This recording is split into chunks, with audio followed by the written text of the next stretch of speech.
इस वक्त लगातार ਅਸੀਂ ਤਸਵੀਰਾਂ ਔਰ ਜਾਣਕਾਰੀ ਤੁਹਾਡੇ ਨਾਲ ਸਾਂਝੀ ਕਰ ਰਹੇ ਹਾਂ D5 ਚੈਨਲ ਪੰਜਾਬੀ ਰਾਹੀਂ। ਹੁਣ ਖਬਰ ਨਿਕਲ ਕੇ ਹੀ ਸਾਹਮਣੇ ਆ ਰਹੀ ਬੈਠਕ ਦੇ ਵਿੱਚ ਜਿਸ ਤਰੀਕੇ ਨਾਲ ਪਹਿਲਾਂ ਤਲਖੀ ਦਾ ਮਾਹੌਲ ਭਰਿਆ ਬਹਿਸ ਭਰਿਆ ਮਾਹੌਲ ਅੰਦਰ ਚੱਲ ਰਿਹਾ ਸੀਗਾ ਖੇਤੀ ਕਾਨੂੰਨ ਰੱਦ ਕਰਨ ਨੂੰ ਲੈ ਕੇ ਮੁਕੱਦਮੇ ਜਿਹੜੇ ਦਰਜ ਹੋਏ ਨੇ ਕਰਨਾਲ ਦੇ ਵਿੱਚ ਉਸ ਨੂੰ ਲੈ ਕੇ ਜਿਹੜੀ ਚਰਚਾ ਅੰਦਰ ਚੱਲ ਰਹੀ ਸੀ ਖੇਤੀ ਕਾਨੂੰਨ ਰੱਦ ਕਰਨ ਦੀ ਚਰਚਾ ਚੱਲ ਰਹੀ ਸੀ। ਪਰ ਹੁਣ ਖੇਤੀਬਾੜੀ ਮੰਤਰੀ ਨਰਿੰਦਰ ਤੋਮਰ ਦਾ ਬਿਆਨ ਜਿਹੜਾ ਸਾਹਮਣੇ ਆਇਆ ਕਿ ਸੁਪਰੀਮ ਕੋਰਟ ਦਾ ਰੁਖ ਕੀਤਾ ਗਿਆ। ਹੁਣ ਸੁਪਰੀਮ ਕੋਰਟ ਦੇ ਫੈਸਲੇ ਮੁਤਾਬਕ ਹੀ ਜਿਹੜਾ ਸਰਕਾਰ ਅੱਗੇ ਚੱਲੂਗੀ। ਸੁਪਰੀਮ ਕੋਰਟ ਦਾ ਹਵਾਲਾ ਦਿੱਤਾ ਜਾ ਰਿਹਾ ਕਿ ਹੁਣ ਅਸੀਂ ਕਾਨੂੰਨ ਜਿਹੜੇ ਰੱਦ ਨਹੀਂ ਕਰ ਸਕਦੇ ਕਿਉਂਕਿ ਸੁਪਰੀਮ ਕੋਰਟ ਨੇ ਸੁਣਵਾਈ ਦੇ ਦੌਰਾਨ ਕਿਹਾ ਕਿ ਹਲੇ ਫਿਲਹਾਲ ਜਿਹੜੀ ਹੈ ਕਾਨੂੰਨਾਂ ਨੂੰ ਲਾਗੂ ਕਰਨ 'ਤੇ ਰੋਕ ਲਗਾਈ ਜਾ ਰਹੀ ਹੈ। ਉਸ ਸਟੇ ਦਾ ਹਵਾਲਾ ਦਿੰਦਾ ਜਿਹੜਾ ਹੈ ਸਰਕਾਰ ਅੰਦਰ ਗੱਲ ਕਰ ਰਹੀ ਹੈ ਕਿਸਾਨ ਜਥੇਬੰਦੀਆਂ ਦੇ ਨਾਲ ਕਿ ਹੁਣ ਇਸ ਵਿੱਚ ਸੋਧ ਅਸੀਂ ਜਿਹੜੀ ਆ ਲਗਾਤਾਰ ਕਰ ਸਕਦੇ ਹਾਂ ਕਾਨੂੰਨ ਦੇ ਵਿੱਚ, ਕਿਉਂਕਿ ਲਗਾਤਾਰ ਪਹਿਲੇ ਵੀ ਕਿਹਾ ਜਾ ਰਿਹਾ ਸੀ ਕਿ ਇਹਦੇ ਵਿੱਚ ਸੋਧ ਜਿੰਨੀ ਮਰਜ਼ੀ ਕਰਾ ਸਕਦੇ ਹੋ ਲੇਕਿਨ ਕਾਨੂੰਨ ਜਿਹੜੇ ਆ ਰੱਦ ਨਹੀਂ ਕੀਤੇ ਜਾਣਗੇ। ਔਰ ਇਸੇ ਦੇ ਚੱਲਦਿਆਂ ਹੁਣ ਸੁਪਰੀਮ ਕੋਰਟ ਦਾ ਜਦੋਂ ਸਰਕਾਰ ਵੱਲੋਂ ਹੋਇਆ ਸੁਪਰੀਮ ਕੋਰਟ ਦਾ ਫੈਸਲਾ ਆਇਆ ਕਿ ਲਾਗੂ ਕਰਨ 'ਤੇ ਫਿਲਹਾਲ ਅਸੀਂ ਰੋਕ ਲਗਾ ਰਹੇ ਹਾਂ। ਉਹ ਸਭ ਨੂੰ ਲੈ ਕੇ ਹੁਣ ਚਰਚਾ ਜਿਹੜੀ ਅੰਦਰ ਇਹੀ ਹੋ ਰਹੀ ਹੈ। ਸਰਕਾਰ ਇਹੀ ਕਹਿ ਰਹੀ ਹੈ ਕਿ ਸੋਧ ਤੁਸੀਂ ਜਿੰਨੀ ਮਰਜ਼ੀ ਕਰਾ ਸਕਦੇ ਹੋ ਇਹਨਾਂ ਬਿਲਾਂ ਦੇ ਇਹਨਾਂ ਕਾਨੂੰਨਾਂ ਦੇ ਵਿੱਚ ਹੁਣ ਰੱਦ ਨਹੀਂ ਕੀਤੇ ਜਾਣਗੇ ਕਿਉਂਕਿ ਸੁਪਰੀਮ ਕੋਰਟ ਨੇ ਵੀ ਜਿਹੜਾ ਹੈ ਫਿਲਹਾਲ ਇਸ 'ਤੇ ਰੋਕ ਲਗਾ ਦਿੱਤੀ ਹੈ ਤੇ ਹੁਣ ਅਸੀਂ ਕੁਛ ਨਹੀਂ ਕਰ ਸਕਦੇ, ਸਿਰਫ ਸੋਧ ਹੀ ਕਰ ਸਕਦੇ ਕਾਨੂੰਨਾਂ ਵਿੱਚ। ਲਗਾਤਾਰ ਜਾਣਕਾਰੀ ਜਿਹੜੀ ਹੈ ਇਹੀ ਸਾਹਮਣੇ ਆ ਰਹੀ ਹੈ। ਆਗੂਆਂ ਦੇ ਨਾਲ ਅੰਦਰ ਗੱਲਬਾਤ ਚੱਲ ਰਹੀ ਹੈ। ਹੁਣ ਅੱਗੇ ਕਿਸ ਤਰੀਕੇ ਕੀ ਰੁਖ ਰਹੇਗਾ ਕਿਸਾਨ ਜਥੇਬੰਦੀਆਂ ਦਾ ਉਹ ਵੀ ਅੱਜ ਜਾਣਕਾਰੀ ਜਿਹੜੀ ਆ ਪਲ ਪਲ ਦੀ ਉਹ ਲਗਾਤਾਰ ਤੁਹਾਡੇ ਨਾਲ ਸਾਂਝੀ ਕਰਦੇ ਰਹਾਂਗੇ। ਜੁੜੇ ਰਹੋ ਤੁਸੀਂ D5 ਚੈਨਲ ਪੰਜਾਬੀ ਨਾਲ। ਵਿਗਿਆਨ ਭਵਨ 9ਵੇਂ ਗੇਟ ਦੀ ਬੈਠਕ ਜਿਹੜੀ ਹੈ ਉਹ ਲਗਾਤਾਰ ਅੰਦਰ ਜਾਰੀ ਹੈ। ਸਰਕਾਰ ਔਰ ਕਿਸਾਨ ਜਥੇਬੰਦੀਆਂ ਜਿਹੜੇ ਨੇ ਆਮਣੇ ਸਾਹਮਣੇ ਗੱਲਬਾਤ ਕਰ ਰਹੀਆਂ ਨੇ। ਤਲਖੀ ਦਾ ਮਾਹੌਲ ਜਿਸ ਤਰ੍ਹਾਂ ਪਹਿਲਾਂ ਪੈਦਾ ਹੋਇਆ ਉਸ ਤਰੀਕੇ ਨਾਲ ਹੁਣ ਚਰਚਾ ਜਿਹੜੀ ਹੈ ਇਹੀ ਚੱਲ ਰਹੀ ਹੈ ਕਿ ਹੁਣ ਕਾਨੂੰਨਾਂ ਦੇ ਵਿੱਚ ਸੋਧ ਹੋਏਗੀ, ਰੱਦ ਨਹੀਂ ਕੀਤੇ ਜਾ ਸਕਦੇ ਕਿਉਂਕਿ ਸੁਪਰੀਮ ਕੋਰਟ ਦੇ ਦਖਲ ਤੋਂ ਬਾਅਦ ਫਿਲਹਾਲ ਇਹਨਾਂ ਕਾਨੂੰਨਾਂ ਨੂੰ ਲਾਗੂ ਕਰਨ ਦੇ ਉੱਤੇ ਰੋਕ ਲਗਾ ਦਿੱਤੀ ਗਈ ਹੈ, ਜਿਸ ਤੋਂ ਬਾਅਦ ਹੁਣ ਸਰਕਾਰ ਜਿਹੜੀ ਕਹਿ ਰਹੀ है कि ਅਸੀਂ सुप्रीम कोर्ट के मुताबिक चलेंगे। जो आज लगातार सरकार ने 8 बैठकों में समय बर्बाद किया, क्या लगता है क्योंकि अब सुप्रीम कोर्ट का रुख हो चुका है, सुप्रीम कोर्ट ने कमेटी बना दी है, उसका भी आप विरोध कर रहे हैं और क्या लगता है फिर आज कुछ बात बन पाएगी या नहीं? उम्मीद तो नहीं है क्योंकि सरकार जब इतना दिन खींच के हमको थकाने का कोशिश किया फेल हो गया तो सुप्रीम कोर्ट के आड़ में वो अपना काम करवाना चाहता है और जो सुप्रीम कोर्ट जो फैसला है वो सरकार का मददगार साबित होगा। इसलिए इसमें हम तो शुरू से बोला था हम सरकार से सीधा बात करना चाहते हैं, इसके बीच में ना कोर्ट ना दलाल कुछ नहीं चाहिए। ये हमारा ओपिनियन है, फॉर्म ओपिनियन है 7 महीना से, तो अचानक बदलने का कोई सवाल नहीं है।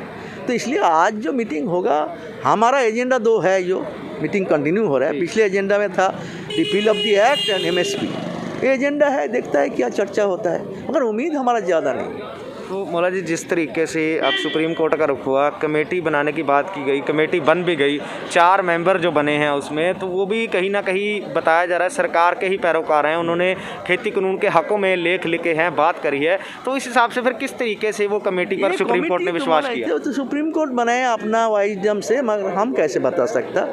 ये जो कमेटी है 4 जो है कॉरपोरेट का दलाल है, वो कॉरपोरेट का पक्ष में काम करेगा, किसान का पक्ष में जा नहीं सकता। तो इसलिए तो एक मेंबर भाग गया ना, क्योंकि पंजाब का मूड समझ लिया। 100% पंजाब का लोग चाहते हैं ये 3 बिल किसान विरोधी है, वो इसमें रहेगा तो पंजाब वापस जा नहीं पाएंगे। और डर से भागा है, उसका महत्व नहीं है। भूपिंदर सिंह की जो बात है वही तो, उसका कोई महत्व नहीं है जी। तो क्या लगता है कि सरकार भी कहीं ना कहीं सुप्रीम कोर्ट है सुप्रीम कोर्ट सरकार का पक्ष पूर रही है क्योंकि कमेटी जो बनाई गई है उसके मेंबरों की जो कुछ किसान आगू ये भी कह रहे हैं कि जो लिस्ट है वो भी सरकार की तरफ से गई हुई है। इसलिए तो बोला हमारा कोई उम्मीद नहीं है, इसलिए तो हम बोला था हम जनतंत्र जनता का दिवस है, देशवासियों का दिवस है। उस दिन हम जनता को अपील करेंगे ये भाई हमारा बात ना कोर्ट सुन रहा है ना सरकार सुन रहा है, तुम जनता है, तुम सर्वोपरि है, हमारा अन्न से तुम जिंदा रहते हैं, आज हम जब मर रहा है आप हमको समर्थन करो। ये अपील करने के लिए हम परेड करने का ऐलान किया था, मगर हमारा भी झूठ प्रचार हो रहा है। डिस्टर्ब करें हम पहले ही बोला था सरकारी पैड का बाद हम करेंगे, तो डिस्टर्ब का सवाल ही नहीं है।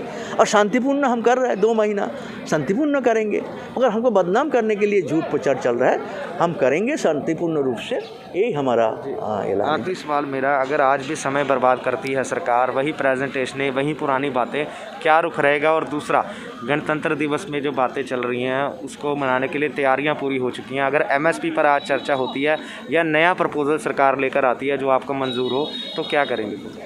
देखता है क्या होता है, नया प्रपोजल MSP में चर्चा होगा तो देखता है, सरकार के मानता है तो कुछ आगे बढ़ सकता है। ਤੁਸੀਂ ਲਗਾਤਾਰ ਸਾਡੇ ਨਾਲ ਬਣੇ ਰਹੋ। ਤਸਵੀਰਾਂ ਲਗਾਤਾਰ ਵਿਗਿਆਨ ਭਵਨ ਤੋਂ ਤੁਹਾਨੂੰ ਸਾਂਝੀਆਂ ਕਰ ਰਹੇ ਹਾਂ। ਇਹ ਸਨ ਕਿਸਾਨ ਆਗੂ ਹਨਨ ਮੋਲਾ ਜੀ, ਔਰ ਜਿਸ ਤਰੀਕੇ ਨਾਲ ਸਾਡੇ ਨਾਲ ਗੱਲਬਾਤ ਕਰ ਰਹੇ ਸੀ, ਸਾਫ਼ ਤੌਰ 'ਤੇ ਨਾਰਾਜ਼ਗੀ ਜਿਹੜੀ ਹੈ ਜਤਾਈ ਜਾ ਰਹੀ ਹੈ। ਔਰ ਭੁਪਿੰਦਰ ਸਿੰਘ ਮਾਨ ਜਿਨ੍ਹਾਂ ਨੇ ਕਮੇਟੀ ਛੱਡੀ ਹੈ, ਉਹਨਾਂ ਦੀ ਵੀ ਗੱਲ ਜਿਹੜੀ ਹੈ ਲਗਾਤਾਰ ਕੀਤੀ ਜਾ ਰਹੀ ਕਿ ਉਹਨਾਂ ਨੇ ਵੀ ਪੰਜਾਬ ਦੇ ਲੋਕਾਂ ਦੇ ਡਰ ਤੋਂ ਜਿਹੜਾ ਹੈ ਪੰਜਾਬ 'ਚ ਐਂਟਰੀ ਲੈਣ ਵਾਸਤੇ ਕਮੇਟੀ ਛੱਡੀ ਹੈ, ਕਿਉਂਕਿ ਉਹਨਾਂ ਨੂੰ ਪਤਾ ਹੈ ਲਗਾਤਾਰ ਖੇਤੀ ਕਾਨੂੰਨਾਂ ਦਾ ਜਿਹੜਾ ਹੈ ਵਿਰੋਧ ਹੁੰਦਾ ਜਾ ਰਿਹਾ ਹੈ। ਔਰ ਜਿਸ ਤਰੀਕੇ ਨਾਲ ਬੀਜੇਪੀ ਦੇ ਲੀਡਰਾਂ ਦਾ ਵਿਰੋਧ ਹੋ ਰਿਹਾ, ਉਸ ਤਰੀਕੇ ਨਾਲ ਹੁਣ ਕਮੇਟੀ ਦੇ ਮੈਂਬਰਾਂ ਦਾ ਵਿਰੋਧ ਲਗਾਤਾਰ ਹੋਏਗਾ, ਕਿਉਂਕਿ 4 ਮੈਂਬਰਾਂ ਦੀ ਕਮੇਟੀ ਜਿਹੜੀ ਬਣਾਈ ਗਈ ਆ ਉਹਨਾਂ ਦੇ ਉੱਤੇ ਵੀ ਇਤਰਾਜ਼ ਜਤਾਇਆ ਜਾ ਰਿਹਾ ਹੈ ਕਿ ਇਹੀ ਮੈਂਬਰ ਜਿਹੜੇ ਨੇ ਇਹ ਸਰਕਾਰ ਦਾ ਪੱਖ ਪੂਰਦੇ ਨੇ। ਇਹ ਲਿਸਟ ਜਿਹੜੀ ਆ ਸੁਪਰੀਮ ਕੋਰਟ ਨੂੰ ਸਰਕਾਰ ਨੇ ਦਿੱਤੀ ਹੈ, ਔਰ ਲਗਾਤਾਰ ਇਹੀ ਮੰਗ ਜਤਾਈ ਜਾ ਰਹੀ ਹੈ ਕਿ ਕਮੇਟੀ ਦੀ ਜਿਹੜੀ ਹੈ ਗਠਨ ਗਲਤ ਹੋਇਆ। ਸੁਪਰੀਮ ਕੋਰਟ ਨੇ ਫੈਸਲਾ ਕਿਤੇ ਨਾ ਕਿਤੇ ਗਲਤ ਲਿਆ, ਸਰਕਾਰ ਦੇ ਪੱਖ ਵਿੱਚ ਲਿਆ। ਖੇਤੀ ਕਾਨੂੰਨ ਰੱਦ ਹੋਣੇ ਚਾਹੀਦੇ ਨੇ, ਇਸ ਤੋਂ ਘੱਟ ਕੋਈ ਨਹੀਂ। ਤਸਵੀਰਾਂ ਜਿਹੜੀਆਂ ਲਗਾਤਾਰ ਵਿਗਿਆਨ ਭਵਨਾਂ ਸਾਂਝੀਆਂ ਕਰਦੇ ਰਹਿੰਦੇ ਹਾਂ। ਅਸੀਂ ਤੁਹਾਡੇ ਨਾਲ ਸਾਰਾ ਦਿਨ ਪਲ ਪਲ ਦੀ ਅਪਡੇਟ ਦਿੰਦੇ ਰਹਾਂਗੇ। ਲਗਾਤਾਰ ਤੁਸੀਂ ਸਾਡੇ ਨਾਲ ਜੁੜੇ ਰਹੋ। ਅਸੀਂ ਪਲ ਪਲ ਦੀ ਅਪਡੇਟ ਜਿਹੜੀ ਆ ਤੁਹਾਡੇ ਨਾਲ ਸਾਂਝੀ ਕਰਦੇ ਰਹਾਂਗੇ। ਕਿਸਾਨ ਜਥੇਬੰਦੀਆਂ ਜਿਹੜੀਆਂ ਨੇ ਉਹ ਪਹੁੰਚ ਚੁੱਕੀਆਂ ਨੇ ਅੰਦਰ। ਬੈਠਕ ਜਿਹੜੀ ਆ 9ਵੇਂ ਗੇੜ ਦੀ ਕਿਸੇ ਵੀ ਪਲ 'ਚ ਸ਼ੁਰੂ ਹੋ ਸਕਦੀ ਹੈ। ਅੱਜ ਕਿਸ ਤਰੀਕੇ ਦੀ ਗੱਲਬਾਤ ਜਿਹੜੀ ਹੁੰਦੀ ਹੈ ਉਹ ਦੇਖਣ ਵਾਲੀ ਹੋਏਗੀ, ਔਰ ਕਿਸ ਤਰੀਕੇ ਦੀ ਸਰਕਾਰ ਨਵੀਂ ਪ੍ਰਪੋਜ਼ਲ ਲੈ ਕੇ ਆਉਂਦੀ ਹੈ ਜਾਂ MSP 'ਤੇ ਚਰਚਾ ਕਰਦੀ ਹੈ, ਅਤੇ ਕਿਸਾਨ ਜਥੇਬੰਦੀਆਂ ਸਹਿਮਤੀ ਜਤਾਉਂਦੀਆਂ ਨੇ, ਸਰਕਾਰ ਦੇ ਨਾਲ ਗੱਲਬਾਤ ਕਰਦੀਆਂ ਨੇ, ਔਰ ਕਿਸ ਤਰੀਕੇ ਦੀ ਸਹਿਮਤੀ ਜਿਹੜੀ ਆ ਲਗਾਤਾਰ ਜਤਾਈ ਜਾਂਦੀ ਹੈ ਅੰਦਰ। ਔਰ ਹੋਰ ਆਗੂ ਜਿਹੜੇ ਨੇ ਗੁਰਨਾਮ ਸਿੰਘ ਚੜੂਨੀ ਇੱਥੇ ਪਹੁੰਚ ਚੁੱਕੇ ਨੇ, ਉਹ ਵੀ ਮੀਡੀਆ ਦੇ ਨਾਲ ਗੱਲਬਾਤ ਕਰ ਰਹੇ ਨੇ। ਸੁਣ ਲੈਂਦੇ ਹਾਂ ਕੀ ਗੱਲਬਾਤ ਕਰ ਰਹੇ ਨੇ। ਗੁਰਨਾਮ ਸਿੰਘ ਚੜੂਨੀ ਜਿਹੜੇ ਨੇ ਹਰਿਆਣਾ ਤੋਂ, ਉਹ ਪਹੁੰਚ ਚੁੱਕੇ ਨੇ ਇੱਥੇ। ਸਤਾਰਨ ਜਾਰੀ ਹੋਏਗਾ ਤੇ ਉਸ ਤੋਂ ਬਾਅਦ ਸਾਰੇ ਉਸ ਤੇ ਅਮਲ ਕਰਨਗੇ। ਤੇ ਤੁਹਾਡਾ ਕਹਿਣਾ ਸੀ ਲੇਕਿਨ ਸੰਸਦ ਵੱਲ ਅਪਰੇਟ ਕਰਨੀ ਹੈ। ਹਾਂ, ਮੇਰੀ ਰਾਏ ਸੀ ਸੰਸਦ ਤੱਕ ਜਾਣਾ ਚਾਹੀਦਾ ਹੈ। ਦੂਜੀ ਰਾਏ ਹੋ ਸਕਦੀ ਹੈ, ਤੀਜੀ ਰਾਏ ਹੋ ਸਕਦੀ ਹੈ। ਔਰ ਉਹ ਜਦ ਤੱਕ ਸਾਰਾ ਰਾਏ ਮਿਲਾਵਾਂਗੇ ਨਾ ਬਹਿ ਕੇ 17 ਤਰੀਕ ਨੂੰ।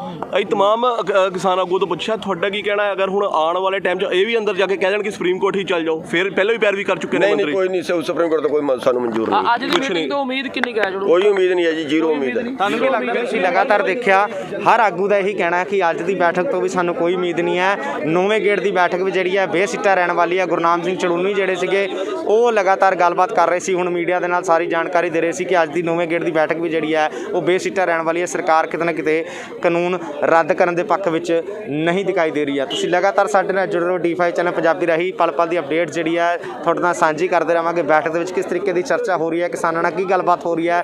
ਇੰਨੀ ਮੌਤਾਂ ਹੋਣ ਤੋਂ ਬਾਅਦ, ਇੰਨਾ ਸਮਾਂ ਬਰਬਾਦ ਹੋਣ ਤੋਂ ਬਾਅਦ ਸਰਕਾਰ ਅੱਜ ਕਿਸਾਨਾਂ ਨਾਲ ਸਹੀ ਤੌਰ ਤਰੀਕੇ ਨਾਲ ਗੱਲ ਕਰਦੀ ਹੈ, ਕਾਨੂੰਨ ਰੱਦ ਕਰਨ ਦੇ ਹੱਕ ਵਿੱਚ ਹੈ, ਜਾਂ MSP ਦੀ ਲਿਖਤੀ ਸੰਬੰਧੀ ਦੇ ਜਾਣਕਾਰੀ ਦੇਣ ਵਾਸਤੇ ਰਾਜੀ ਹੈ, MSP ਨੂੰ ਫੌਰੀ ਤੌਰ ਤੇ ਜਾਰੀ ਕਰਨਾ ਚਾਹੁੰਦੀ ਹੈ ਜਾਂ ਨਹੀਂ। D5 ਚੈਨਲ ਪੰਜਾਬੀ ਹੁਣੇ ਸਬਸਕ੍ਰਾਈਬ ਕਰੋ, ਬੈਲ ਆਈਕਨ ਤੇ ਕਲਿੱਕ ਕਰੋ।